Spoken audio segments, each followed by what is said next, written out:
Hi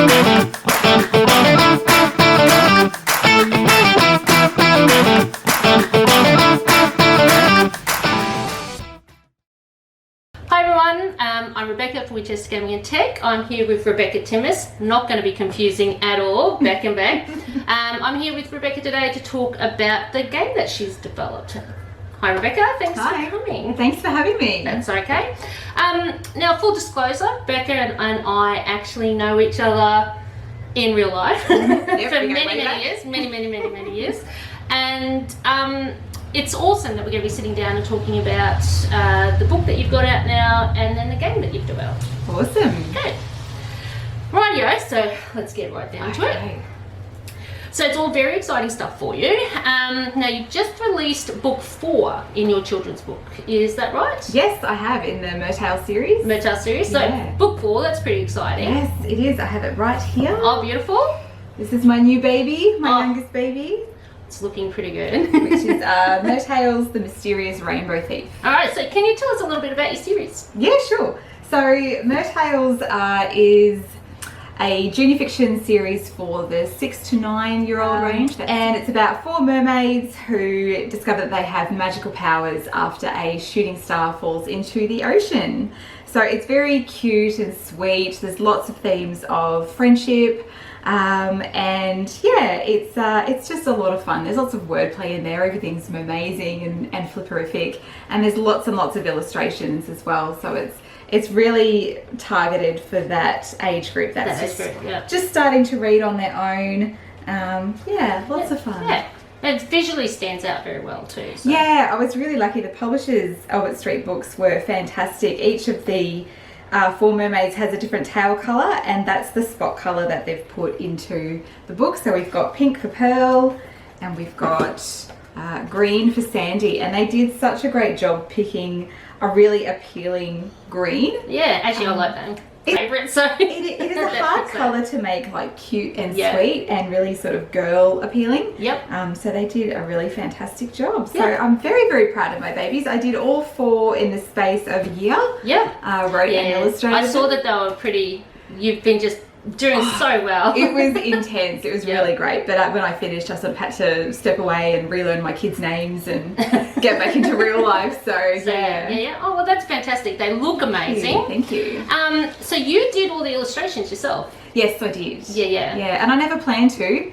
I never really thought that I was good enough. I always thought my writing was a lot stronger than my illustration, but I had my youngest child, and he was a great sleeper. Yep. And I had all this free time suddenly, so I was like, oh, I might just sketch out some ideas, and yeah, they kind of really worked. And it's like, oh, that's sort of what I had been imagining them to look like for so long, and yeah, to see them on paper, I was like, oh, maybe I can actually do this. So. Yes, well, they look good. Thank you. And so, in saying that, what part did you like the most? The writing or the illustrations? When I was writing, I wanted to work on the illustrations. Yep.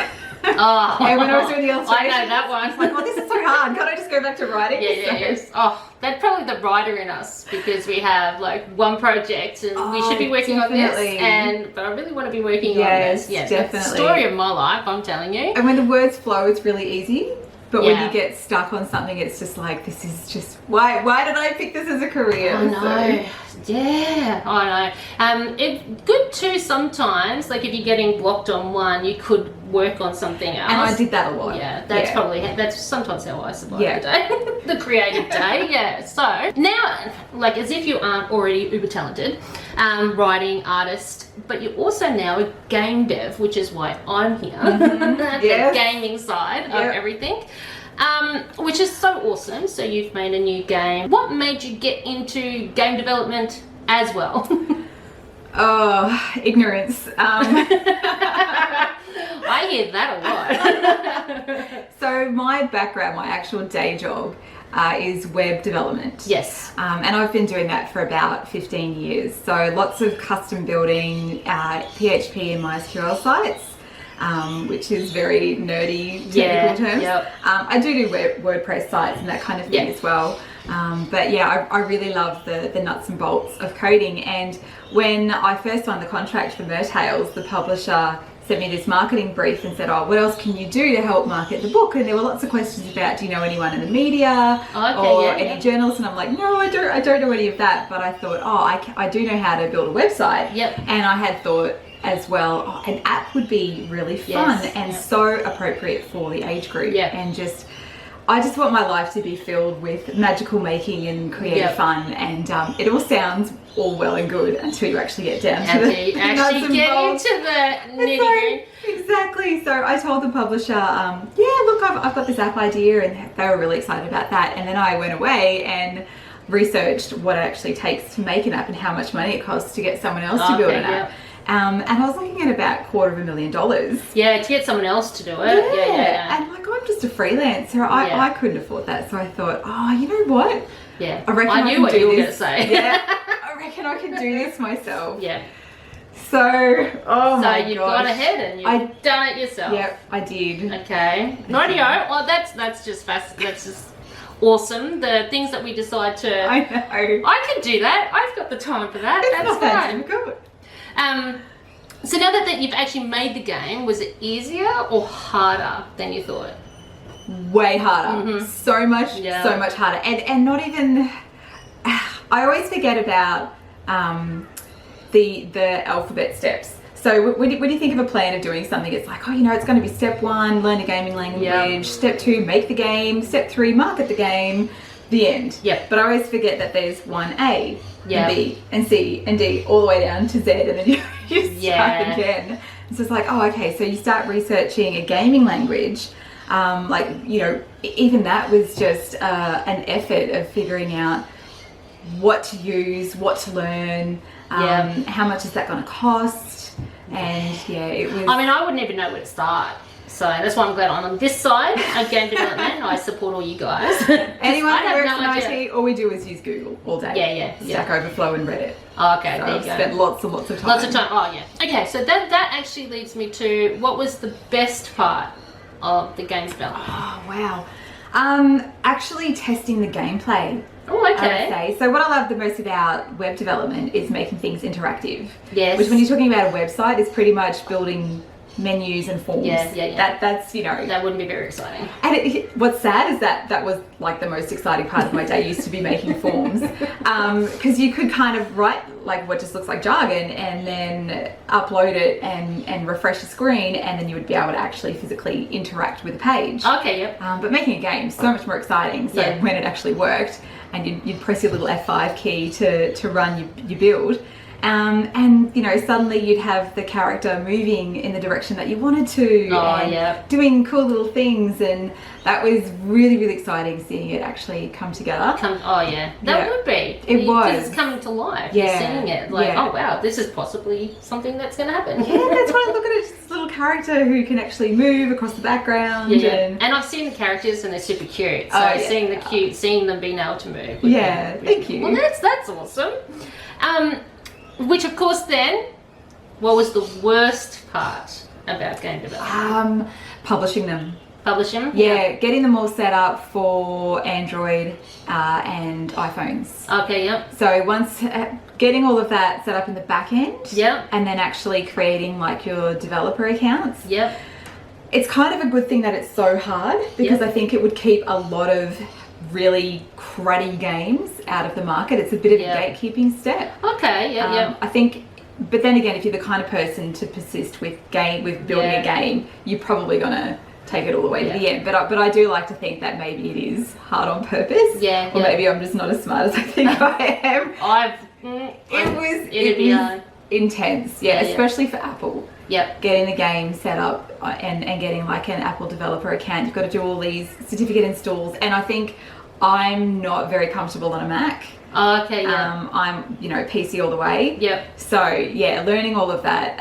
So did you end up doing it on the Mac? I did. Because the only part that I really know is that with the app building, it's easier on the Mac, isn't it? Well, no, sorry, I actually built it on a PC and then created you have to export a copy, install the software onto the Mac. Oh wow. And then sort of import it, and then do all the little back end things. So I ended up with 4 versions of the game. So I ended up with a desktop version for PC, Android, iOS for iPhone and iPads, Yep.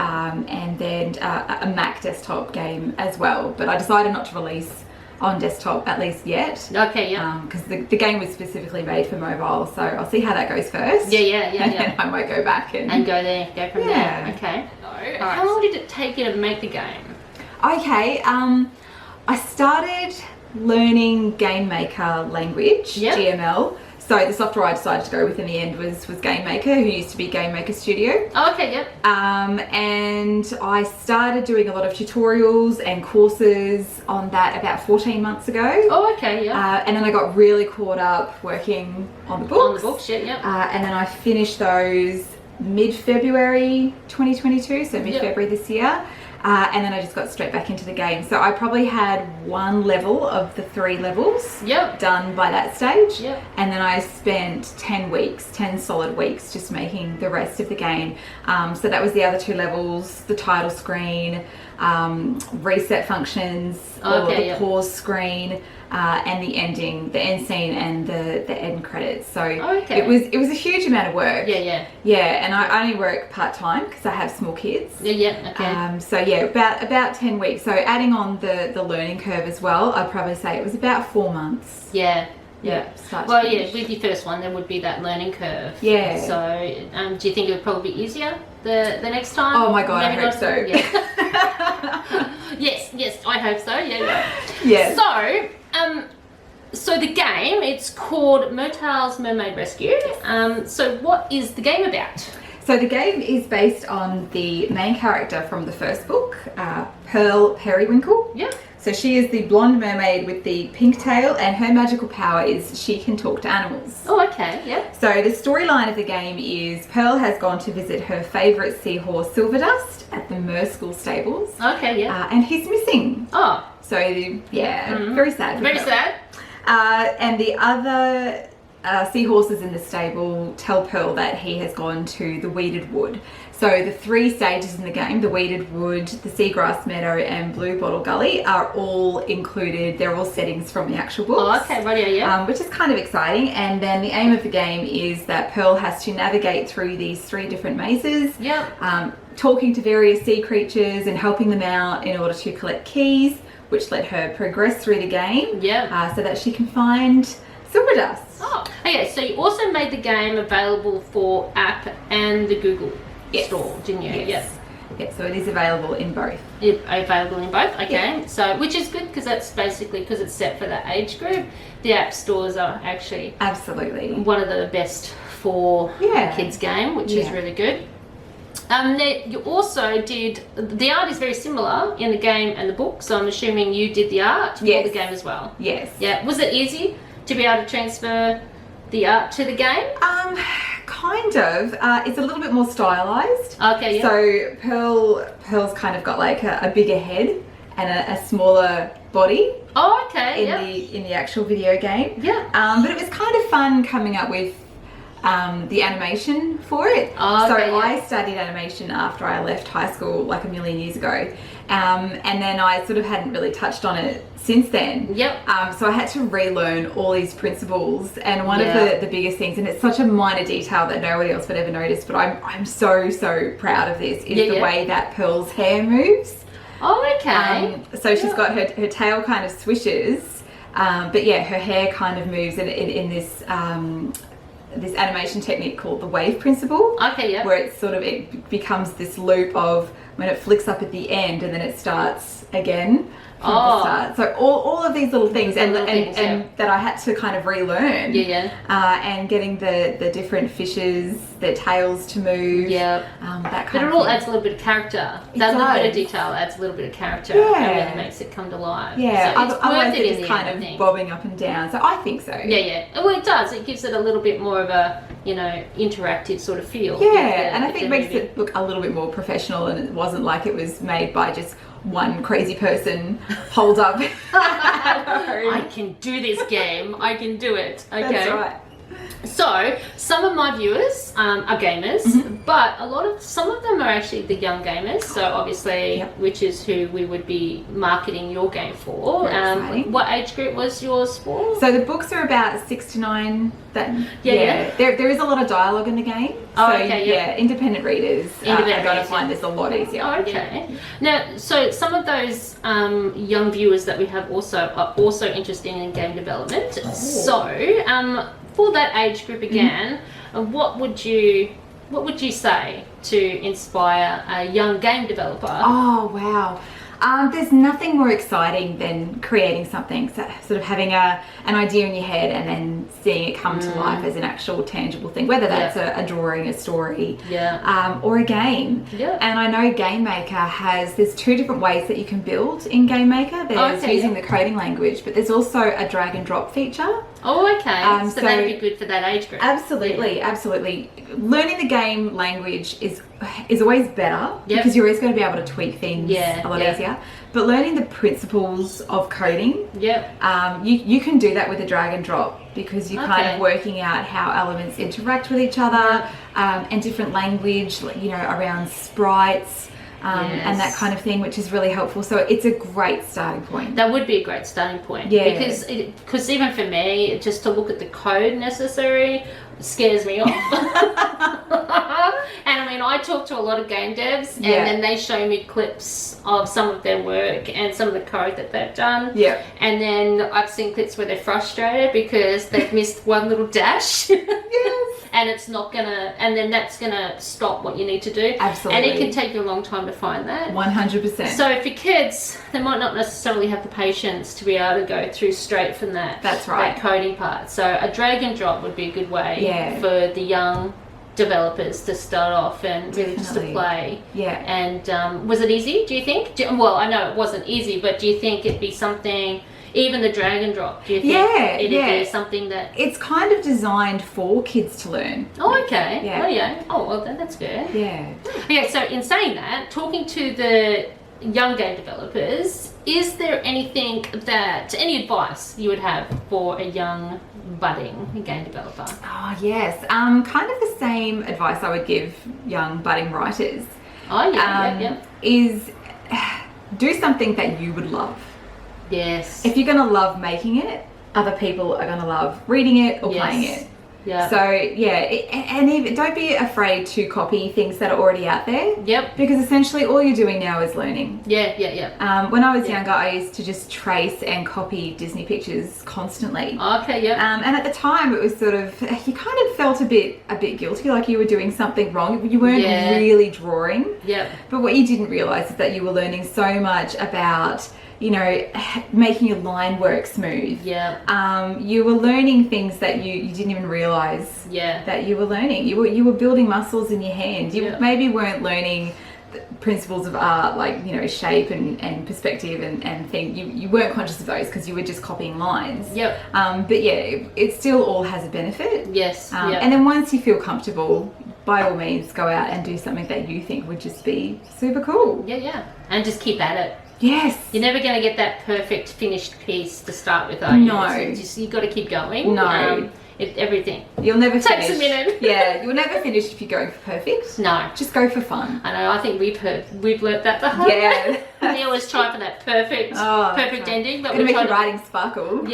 So it's learning to relax. So it is helping the up and coming and stuff like that. Just really taking that pressure off themselves. That, I mean, I know for a fact you would have done as well, and I would have done in our writing and any of our creative sort of pursuits.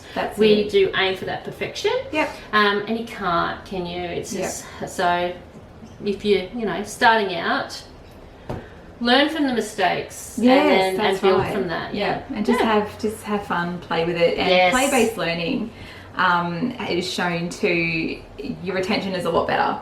So you actually learn more if you're enjoying what you're doing. And that's really just how a lot of us have learned. You probably learned that even with the game development is pretty much just going in there and doing it and practicing, and if something's not working, don't be afraid to go and get that advice, like checking out YouTube. Yes. And you mentioned to me before, where else did you look? So I read a lot of Stack Overflow. Oh, okay, yeah. Yep, that's more for different kind of programming, but they do have some Game Maker forums on that. Yeah. The actual Game Maker forum is on Yo-Yo Games. Okay. So Yo-Yo are the creators of Game Maker.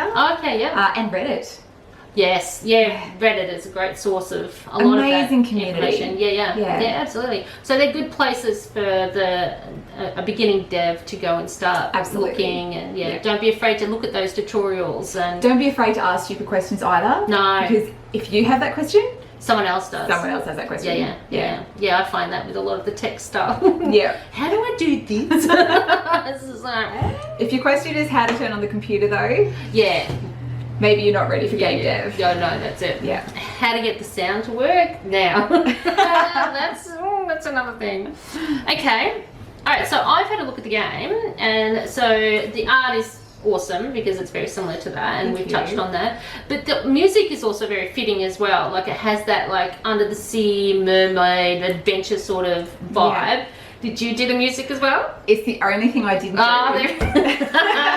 So you've just managed to, did you have someone do the music? Or No, I sourced it all from Audio Jungle. Oh, okay, yeah. It's all licensed. It's all above. It's all licensed. Yes, absolutely. Yes, we always do our licenses. Yes, that's right. And I got the maximum license as well because I didn't want to sort of have to cap downloads. Yeah. So it's all very technical, but read the license. Yes. Yeah, I've even found that is that any music that you want to use, you really have to be able to have that license. It also makes it easier. So, for example, for someone like myself, if I'm going to review your game, I'm able to play the sound to your game because it's licensed. That's right. If you don't have licensed music, I, as the reviewer, could get copyrighted. Yeah. And then that's not going to help you or me. Absolutely. Even the sound effects, I went for like the maximum license. Oh, so I didn't even think about sound effects. Yeah, so the sound effects are bought too? Yeah. Oh, wow. So Audio Jungle's great. So they just have this whole library.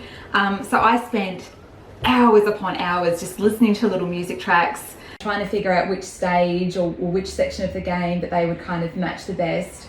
That was heaps of fun because it was one thing that I didn't actually have to create. Yeah, you know what, and this is why I love doing these interviews because I learn something all the time. It never really occurred to me that you have to create those sound effects and it's a music file, isn't it? It's so a WAV file. So you would have to create those. So you either do it yourself or you can source them out. Yeah, and I'm sure there are lots of free options as well. Yeah. But for me, I kind of wanted Audio Jungle is a one-stop place. Yep. I never have to worry about copyright infringement. Yes. And I'm also supporting other artists. It is, and that's we absolutely always promote. Licensing and supporting, and that the few dollars that you pay for each one of those sounds helps them then make a new sound or helps them with a bigger project. Yeah. You know, so yeah, absolutely. We're all for that. Now, all right, I've had a little play of the game, and it's very bright, very cheerful, very cute, and very similar to the books. Like you can see that the books are linked with the game. And so my question though is, with the levels and being for children, did you find it challenging to find a way to make the game age appropriate? And like not too easy for them, so it's not insulting, but then challenging but not too challenging? Yes, definitely. And it's really important to get that balance as well. I mean, you're kind of catering for a relatively broad age group, sort of 16 to 10, I guess, and they're going to have different capabilities, and even just how often they play games and what kind of games they play, what kind of mechanics they're used to. I was lucky that I had 3 in-house testers in my boys who are 11, 5 and 2, and even the 2-year-old, you know, you had to help him a lot, but even him, you know, collecting keys and things, he'd go, yes, and he'd get so excited. But the most important stage in the development was the beta testing. So all those little kind of issues of, is it too easy, is it too hard, that was actually the first question on my feedback form when I did the beta testing. And if you're making a game it can kind of seem like a bit of a boring step, Yeah. and you kind of have to put your project on hold while everyone tests it, and you might just sort of be itching to just get it out there and get it in front of people. Do not skip that stage. The beta testing is so important because you're the one who's made the game, and I guess it's kind of the same as writing a book. Like, you're so focused, and you know, you've got this like very narrow view of what you think it's like, and you're the one who's built it, so you know all the secrets, you know the layout and the map and the mechanics really well, but you need those fresh eyes to come in, and having a good age range as well. So I had my game tested by parents and kids, and teenagers as well, so quite I think the youngest tester was 4, you know, up to, you know, 99. So lots and lots of different kind of feedback, and who found it, and it was actually the adults found it a little bit more difficult than the kids. Especially if they don't play games. And I think that was a big difference. So as long as you set up your mechanics really early in the game, so level 1's really easy. And there were things that I did pick up through the beta testing stage, like part of the game is you collect different objects for different animals, and sometimes, you know, it's a set number of objects. So you have to rescue, for example, 4 little baby jellyfish who have got lost in the weeded wood, and so you're finding them for the mum jellyfish. Mrs. Bobblefish, I think she's called. And players didn't know how many jellyfish they were collecting. So it showed you how many you'd found, but not how many you were actually looking for. So people were kind of getting stuck thinking, oh, but I've collected these items, or these little characters, I've rescued these jellyfish, but why aren't I progressing through the game? They didn't know how many they were collecting. Exactly. So just adding a simple slash and then the number that they needed to find after how many they'd already found was a really simple fix to put in the interface. But just those little things that I never would have thought were an issue, or I thought, oh no, that adds a challenge that you've got to work out how many you need. But then it becomes too challenging. So getting that balance is really important. The other advantage with games is that, unlike books, once the game is out, you can still make tweaks through updates. So, you know, if the feedback, and this is one of the really good benefits of doing an early access release, one of the benefits is if the feedback comes back that, you know, it's too hard, you can go and you can make those updates, and you might have to make it a little bit more linear, or add some hints, or that kind of thing. Like, you still want it to be challenging enough where they get that buzz at the end. And you know, at the risk of tooting my own horn, the ending is gorgeous. It's really I haven't finished it yet, so I haven't seen the ending yet. It's worth, you know, progressing through because it is a really cute ending. And you kind of get that little sense of accomplishment as well, that, you know, you stuck to it and you used your problem solving skills. There's no time limits, there's no bad guys, there's no one chasing you, you can take your time. Which is good, but I mean, you want it to be challenging, but you don't want it to be like Dark Souls sort of challenging for this age group, you know. So release is coming up really quickly. Do you have a release date? Yes, so early access. The game will be available on Google Play and App Store from May the 20th. And the official release is the 6th of July. Absolutely. That's very exciting to have something so close to release. I know, that'd be just awesome. So what is the future plans for the game? So are you going to have any extra levels, or are you going to make a sequel?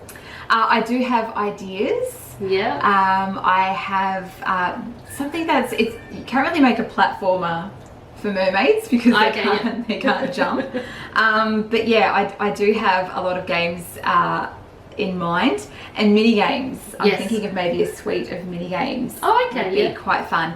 But there are 4 main characters in the series, and so I've done Pearl's games, so you never know, there might be games for the other characters as well. Which would be really good.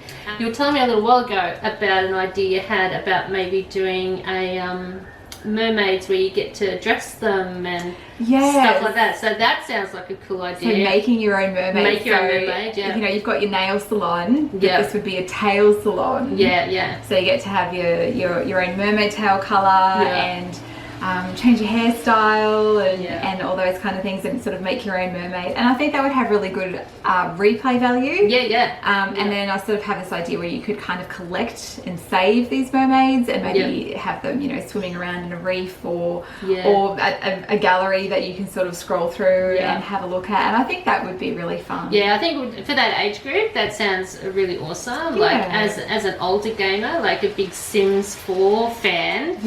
Actually creating your Sims is one of the best parts. So at that age group, be able to create your own little mermaid and be able to design their hair and everything like that, I think that would probably be a big hit for that age group, I think. So yeah, absolutely. Now you've done this game and your book and everything like that. Any plans now to delve into something a little bit harder in game development, or a new game? Not yet, but I have a feeling that an idea is just gonna pop into my head. And me being me, I'm gonna go, oh, yes, that'd be great. Let's explore that, and you know, put my life on hold again for another 6 months. Yes. But I think because I have those skills now, you can't let them go to waste. No. And if you don't use them often enough, then when you do get time that you want to do like another mermaid, you might have to relearn a skill. So that's right. Keeping it fresh. So that's my little, you know, you should make more games. So after launch, what's next? So I have started on a new book series. Okay, which the first one will be out June next year. Okay, so it won't be quite as busy as I was when I was doing the MerTales series. I can't say much, but I can say it will also be set in the ocean. Oh, okay. Kind of seems to be my thing. And no mermaids this time. But there will be sharks. Oh, okay. Yes, and still lots of wordplay and puns and dad jokes and that kind of thing. Oh, okay, so again, targeted children's book? So that junior fiction kind of realm again. Oh, okay. There you go. A game for that one, do you think? Not yet. You never know, though. You never know. Thanks for coming, Rebecca. Books look amazing. The game looks great. I'm not quite finished yet, so I'm looking forward to that gorgeous ending. So your release date is May 20th, so the early access. How much was the game going for? It's free. Oh, it's free? Oh, completely even better free. for the kids. And more also mum and dad. That's right. Awesome. So where can people get your books? So there's lots of information about the books and the game on the MerTales website, which is mertales.com.au. And the books are available in Timmis, Target, Big W, and all independent bookstores in Australia and New Zealand. Oh, there you go. That sounds amazing. Well, again, thanks very much for coming in and talking with us today. Thank you. And I'll put all the links in the description so everyone can find everything. Thank you so much for having me. That's awesome. Thank you.